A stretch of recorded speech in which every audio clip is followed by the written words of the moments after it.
The whole show. No. The whole podcast, please. No, dude, no. The entire one. The whole way. The whole way you were going to talk I was going to speak like this. Welcome to the Bad Inputs. Rogue One, talk about not podcasts, we're still on vacation. Are we recording? Action. Mm-hmm. Oh, I didn't even know that. Yeah, oh, okay. I'm Toka Lurker. I am here with Eloy. and CJ Ferg. and we are here to talk about some Star Wars stuff. Most importantly, I hope this sounds okay because this is just not how we usually do podcasts. Not at all. No, not at all. We usually have our own microphones. We're evolving. I mean, We're evolving. apparently. We're evolving. Slowly, I'm before sorry, your I still eyes. have a little bit of Forrest Whitaker in me. All right, so let's get down to it. Just a tip? This is we're gonna get all I spoiler. need. We're gonna get to spoiler territory. We're talking about what happened in the movie, what happened in the middle of the movie, what happened at the end of the movie. So if you don't want to hear it, I apologize. Not really. Who wants to start?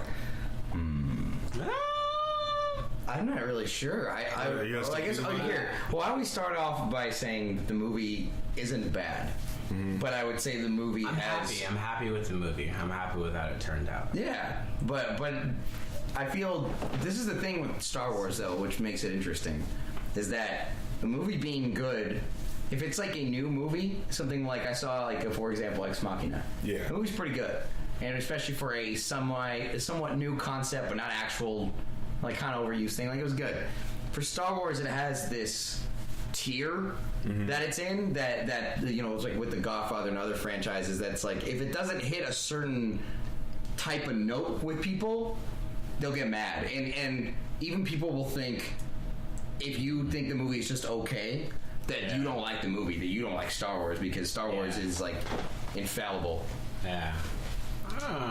Okay. Now I'm seeing, because I was thinking that when I was watching the movie, there's so many cliche things that are happening. But in the retrospect, you need those cliche things so that it's respectable for a lot of people, so that they can say it's For sure, it's good. Yeah, but it's safe. Yeah, is the thing. Is it's pretty safe? much, yes, Yeah. definitely. But like with a franchise like that, it's, you know, you kind of have to hit that tier.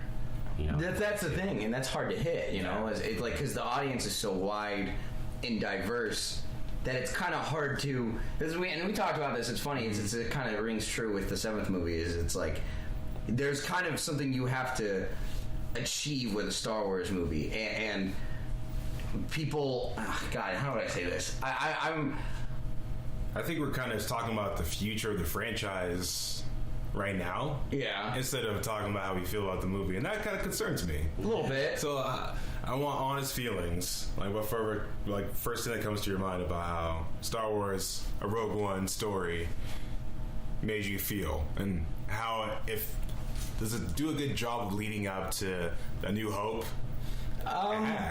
Sorry, it's a cliche thing from the movie. You'll see when you understand. Yeah. And it's just, I think the only thing I want to bring up is they wanted to make this as different from the regular franchise as possible. I think they did. Yeah. And maybe they purposely put a cast full of characters that you're not supposed to remember. And because that was already the thing. People would go back and read books that have come out between 1970 and knows what the fuck, whenever the year the books came out. Yeah. And they read about all the stuff that happened about the Ursos and who created the Death Star and whatnot. Because even though they said that all things are not canon, they wiped it away, I think this still remained in the main story of Star Wars. They kind of had to keep this. Yeah. So with people knowing what's happening in it, it's kind of hard to say, oh, care about this character. They're not going to be in the next movie. Hell, I don't think they even... like their existence never crossed the planes of the minds of people like Leia and like C-3PO. Yeah, exactly. They're war heroes. They weren't believed, and they went rogue, and they did what they had to. So it ended up being like a war movie, but in space. Yeah, and it felt campier for a war movie though. That's kind of the things we're talking about Star Wars. Yeah. And my point that I forgot was kind of to that is like you have to kind of pay attention to so many different audiences that sometimes the tone of your movie I feel like would get lost, especially with something like Star Wars, where it has to be okay, you appeal to children because they like Star Wars. You also have to appeal to the people of our age who grew up watching Star Wars to some extent, and then the people who are our parents who saw that movie when they were our age in the 70s and went, well, it also has to hit this certain note. And yeah, do you hear that beep? Yeah, do you hear that? I actually think that's the dryer. Oh, okay. Yeah. The dryer for some reason does that. Is that picking up on audio? I don't know. Let's be quiet. I think it's just... It is a little bit. Yeah. Oh, she's talking. I don't know. I don't really know how we're gonna fix that. All right, let's hope it's not too bad for you guys. Anyway, Yeah, hopefully. As you said, it's kind of like you have to hit all those different notes with a movie, and so it ended up being a war movie, and they're trying to make it different, but they still were trying to make it the same because they want Star Wars. You know what I mean? Try to keep it within that universe. Exactly. I mean, I'm reading on IMDb, someone like left the review or commentary on the movie, and one of it says, "I feel like the void left in my heart by episode 7 has been filled now." So I think that they're just trying to make a connection, pretty much, just because. Oh, I understand that. Just because they are going into this new direction with Star Wars, moving on away from George Lucas's vision and all that stuff. So this movie, because they're about to change, I feel like they're going to change a lot of things and make hopefully new characters who we like and want to fight for, or really despise. I feel like with this movie, they're trying to build like this emotional connection with the audience. Yeah, there's another side of the story. Yeah, there are people who we've lost who we've really liked in a way. But at the same time, we want to continue this Star Wars story and really give you another perspective of the Star Wars franchise. Yeah, that's true. Star Wars, and I feel like Star Wars has always been something where it's like, and I agree with you. I think for Star Wars, I think this is a good movie, and I think, but taking the movie separately, I feel like is something different. But this is something that I also like is interesting with Star Wars is that Star Wars kind of is its franchise, that like there are movies that stick out, but the whole plot is supposed to be the trilogy. You know what I mean? That's supposed to be like, when you think of Star Wars, it's because it seeps over into these other movies, it becomes one entity itself rather than picking out specific movies, unless it's the prequels, which everyone goes, well, that was bad for this, blah blah blah. So I feel like you're right. Like I feel like that's what this kind of is. It's just kind of another bridge for the 8th movie, and also to harp back on the old stuff. Yeah. And so maybe as a movie product, it has like other cliche stuff, and as a movie itself, it may not be like the best product you've ever seen, but as far as a like transition over and a different setting and a different point of view, I think it was awesome. I still think the movie's good for sure. Tucky, what do you feel? I already said how I felt pretty much. It's a good movie. And I appreciated how it was a war movie put into the Star Wars universe. Minimal lightsabers, great fight scenes. I was waiting so much for the lightsabers. Sorry to cut you. You wanted a lot more lightsabers? No, it was tasteful. It was tasteful. Yeah, they presented the Force. It looks like in this universe more as that unknown entity still, as opposed to what we know as normal fans that flip around. You have the power to walk on water. You're basically Jesus Christ himself when you have the Force. So it's nice to see regular people, even Cassis, whatever the fuck his name is, the French dude with the Hitler mustache. He was about to snipe Galen Erso, Galen? Galen, Jin's father. Yeah. So I thought that was going to be a huge point of the movie. That was pretty pivotal. That's a pretty big character arc that he's willing to do. And it showed that the Force is still something that's there, and not a bunch of like what they call it in the prequels, midichlorians. Yeah, your midichlorians and shit like that. Like the blind character, you felt it. He was like, oh no, he's a killer. Yeah, he's gonna kill someone. Yeah. So you still have that divide, whether you have lightsabers red or green, whatever color they are, of what's good and evil. Yeah, exactly. I have a quick question. Yeah. So was Jedi in this story? Jedi's are like I don't want to say a myth, but like kind of like monks type of thing. Mm-hmm. Yeah, I mean that's kind of what they've always in a way been. That's like that's kind of what we were talking about earlier. Why there shouldn't be more Asians or there should be more Asians in Star Wars movies, because they have like sort of this teachings of like Buddhism and sort of thing, where it's like, be at peace. Don't let your emotions enter into your judgment, sort of, and that's sort of the same teachings of that sort of stuff. So yeah, they're definitely supposed to be sort of monks. Yeah. What'd you take out of it? What'd you like? What do you mean? Like That's like Characters, Yeah, there's any specific scenes. I'll start with something that I didn't like that really stuck out to me. Okay. Ooh, Star Wars to get clitted on. I didn't like how Female lead characters. No. They can't vote. Was a woman, and I didn't like her. No. That's kept distracting me. Oh, that one ass shot. Anyways, so There you go. they had to put it in there. So there's no like audience like, oh, she's sexy type of thing. She had nice lips. It was very nice. She did. Yeah, she did. It makes her. She looks young in the face. It's weird. Yeah, she got baby face. Yeah. She has very baby face. Yeah. Which, yeah, like even looking at just even the poster actually makes her look younger than the trailer that's above the thing we're looking at right now. Mm-hmm. Like she looks like she's 12 on the poster. Yeah, she was running away in the beginning of the movie as a little child, and she still looks like that said child. Yeah, it really does. That was a good job. Okay, so one of the things I did not like about it was her introduction to the war. Like, you know, from her childhood, that whole scene that happened with the, you know, With her dad and her father, that whole shit. Killing a mother, she was hiding the hole. yeah, no big deal. Yeah, it's all good. And then fucking Forrest Whitaker, what was his name? Saw Gerrera. Saw Gerrera. He comes in and like finds her in the hole, said, I'm gonna save you type of thing. I didn't like how that transitioned to who she was throughout the whole movie. I felt like that was kind of just forced, and that was just kind of playing into one of the biggest cliches of, oh, she's gonna be this like super badass rebel girl who's gonna, you know, actually have a change of heart and, you know, lead this whole rebellion type of thing. Yeah, we got kind of swerved on that interaction between Saw and Jin. Yeah, later on in the movie, I was like, okay, there's some backstory to that, but I don't know, that wasn't a big payoff to me to where it's a point it was like it was believable. Mm-hmm. You know? I agree with you on that part. When the whole hologram thing popped up and it's like you have to kill the Death Star. Matt Nicholson. I was like, what the? No. Okay, as long as let's hear the plan. She's gonna take the thing and get out. The place is crumbling around her, but the plans are being set. Okay, one more chance. Don't cry. She's crying. Fuck. All right, we're cliche. Yeah.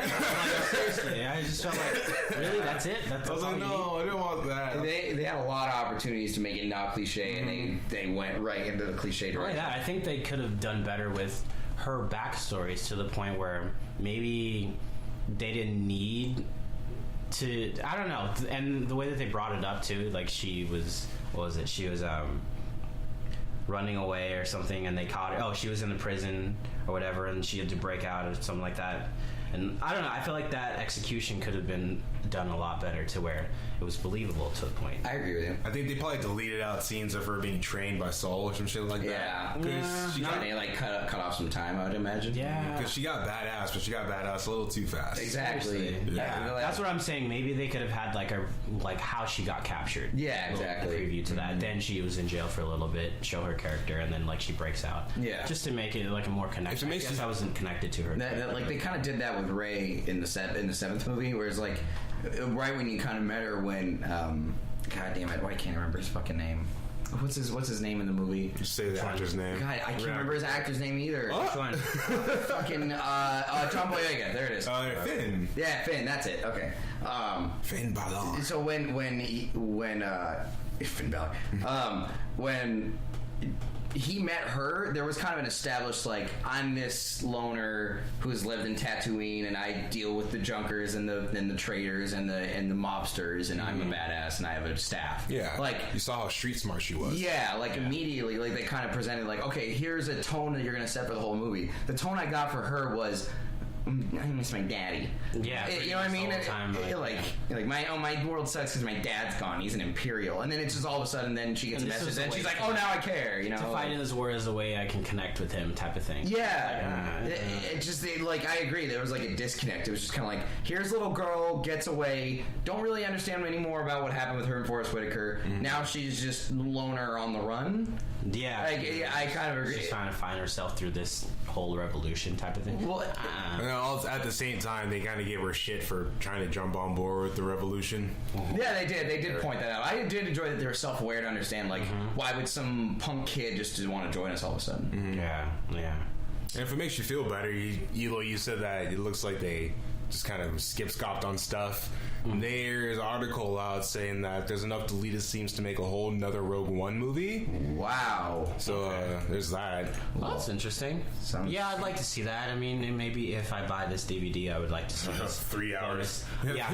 Oh my gosh. 6 hours of bonus footage. It's like Lord of the Rings. I remember when the bonus stuff came out for that. They like I want to say it was like 12 hours. It's like 12 hours of bonus footage. I'm not watching the movies anyway, so there's no way in hell I'm gonna watch all 3 in a row. Yeah, right. With the bonus footage. I want to do that one day. Ugly feet. Is that bad? I want to do that. I couldn't. I want to do that. I want to do that with that, Harry Potter, and James Bond. Good luck on. Actually, the longest one out of those is James Bond. Yeah, no. Yeah, like good luck with those. So one of the biggest reveals in the movie was General Tarkin when he turned around and everyone in the theater whispered to each other at the same time, synonymously, "Is that CGI? Yeah. Is that CG?" The way he's blinking is kind of weird. It was really like the way his mouth moved, like his mouth moved too perfectly. Yeah. And then Guy Henry was just on set as Tarkin. Don't know who that is.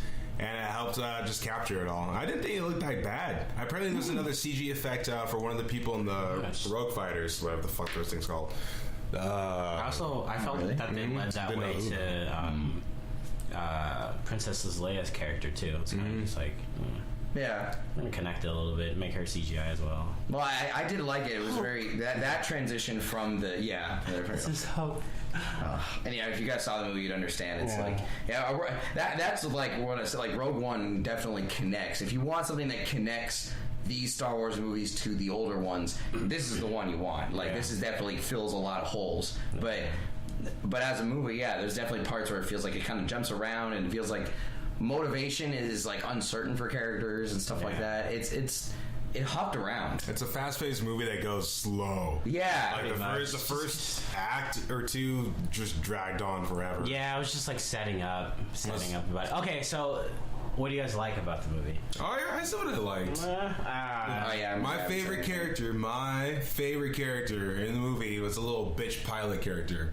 That he got taken over. He kind of looks like Aziz Ansari, but I can't find any way around it. Right down. He was in The Night Of. If you watched The Night Of, never heard of that. Fucking crazy. He's so good in that. He has weird eyebrows and eyeballs, just like Aziz. I have weird eyes and eyebrows like Aziz. He's very reactive facial expressions. It made him funny in the movie. That's very true. Yeah. Even because he looked like he was gonna be a throwaway character, but the Force Whitaker like whispers some African shit, and he gets taken away. And then when he's getting his brain sucked out, whatever, I thought, oh, this dude's done. Yeah, that's what I thought too. But then he snapped out of it, and he's good to go. So why not? Name's Yeah. Bohai in the movie. Star Wars names. Shit. Wiz Khalifa. Wiz Khalifa. You must find Paul Wale. Paul Wale. Take it to the 50 cent system. Oh my god. Can we do that? Let's make a Star Wars of just rappers like they did. Didn't they do that on Mad TV? They did like a Lord of the Rings, but it was just rappers. Queen Nicki Minaj wants to see you. Yeah. I think it was like Lil' Kim, and I think like Whitney Houston and Bobby Brown were in it at some point. Oh, like God. it was like the Mad TV, like the ones that Deborah Wilson and fucking Airspeed, always their impressions. Like it was them. So Rotten Tomatoes gives Rogue One 85%, average rating 7.5 out of 10. I liked Good movie. There's a lot of aesthetically pleasing aspects. I agree. Sexily. There's a lot of sextetically. There's that ass and them lips though. They gave Cassius good pants. Yeah. Good pants. Yeah. K2SO was fucking hot. Damn. Yeah, that ass. I'm gonna punch that thing. It was so sarcastic. It was annoying. It was cool for like. I love this character. Well, like that was kind of. I felt like that was just showing a flaw in like robots, artificial intelligence. AI. Yeah. We're all friends here. AI. You're not smarter than me. You know big words. You said big words. You know how to say old smarty do. But yeah, I just thought it was like showing the flaw in AIs. Yeah, he was a cut to the relationship that Jin and Cassius needed. Right? Yeah, that's true. Why does she get the gun? His death meant the most to me. Yeah, I was like, no, Even though he was a robot. He was doing so well. He was changing. He was learning. It was awesome. I did enjoy the fact like he was a little bit of comedic relief, and I did enjoy like him being sarcastic. But there were parts where like he was. It was just so much forced. It was just like you didn't need to say something snarky there. In fact, you could have said nothing, and the scene would have moved along. Yeah. I feel like most of the stuff's like nitpicky. Like I don't want to be nitpicky, but it's just like it's stuff that's there, and I feel like people who watch, as we were saying earlier, like Star Wars movies can kind of be blindsided to the fact that it's Star Wars. I think that's a good thing that this is like a spin-off, the one-off story, because these characters we can nitpick at because they're dead. Yeah. So they're never going to come back. So they can, they can test the waters with a lot of the.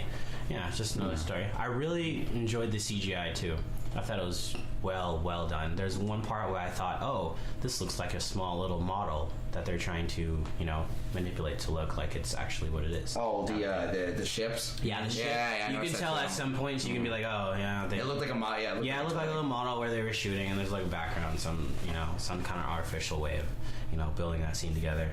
But yeah, I thought it was really, really well done. Even just the force field of that planet. That whole scene going on. I was like, oh, yeah, it was awesome. Cool. Yeah, that end scene, I honestly thought was the best done. Like, third act is pretty much the best part. Yeah, it really was. It was just it was well put together. There was a lot of tension. The fighting was good. The end scenes and the deaths made you sad. Like it was all well known, but just all the stuff in between was very it was a little rocky here and there, but it was good. Yeah, it's just like it's a solid movie. Like it's a good. I wouldn't. Good movie. I wouldn't see it again. No, I wouldn't pay I wouldn't pay $12 to see it. I would see it one more time. You'd pay $12 to see it just because I wanted the angle that we were sitting at. I was kind of hard for me to go back and forth because there were a lot of cross screen actions that I really wanted to follow and understand. I don't know. I'm into that type. Yeah, so I'm I think I would see it again. You delve into all the little details. Yeah, I think it would have been easier for me to kind of take a lot of different points, and it's just a different perspective. But So what do you think? We'll close out on this. What do you think this means for the movie after Episode 8 comes out? What possible story could they tell or dive into in regards to the Star Wars story? Also, how did 7 end? Because I haven't seen that in quite some time, and I can't honestly recall. Rey was holding her lightsaber out to Luke. Yeah, pretty much. Oh yeah. She meets him up at the thing. So, so they can tell the story of Dash and Tag. I think that's what their names are. Dash and Tag. I learned about that in the dumbest way. Who's that? Wait, Dash Rendar? If you remember Darth Vader walking with two stormtroopers.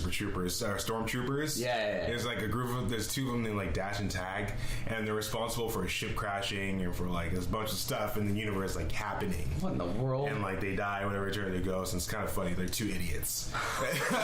So I would love they told a Bill and Ted Stormtrooper adventure kind of movie. That'd be so cool.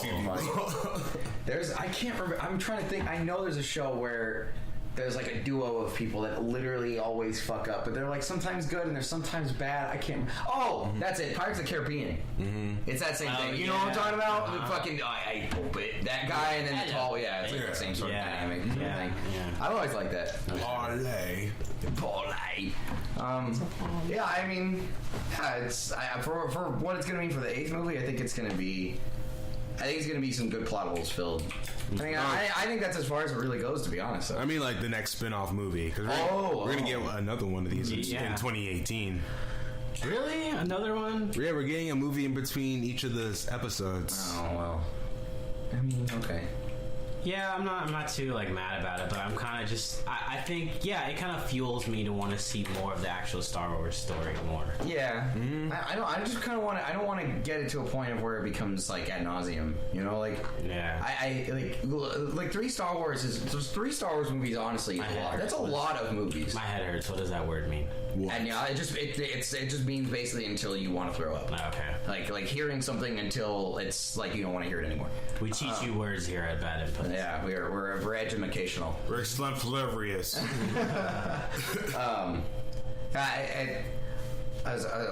I kind of you said it was going to create some. You wanted to watch it, so that wouldn't create ad nauseum. Oh yeah. So I was saying 3 movies is a lot. That's honestly for a franchise. That's actually a decent amount. That's enough where The Matrix had 3 and there's at least 2 of those or 3 of us for some people in this room. We're getting 6. Yeah, that's where it's like it's a lot of movies. You know, now we're gonna be approaching 9 Star Wars movies. And that's just the main ones. So if you have ones in between, that's another 3. So you have. Or maybe they might put one after the third one, so now you have 12 Star Wars movies. It's a lot. You know what I mean? Like, it's just like how much can one person take in terms of Star Wars and make it fresh? It feels like it's just going to be this whole new Marvel universe type of thing, just Star Wars universe. Oh, there's something going on simultaneously with this thing that's happening. Oh, this is going on. Yeah. This is their story of their come to, power type of shit. I don't know. I just hope they don't try to like interweave too much stuff and just kind of make it its own movie, because like they're making every movie of a new director. So I'm hoping that like they still try to interweave like obviously the past stories, but I don't. The thing I would really hate them to do is like try to force in like Rogue One references and like this next movie.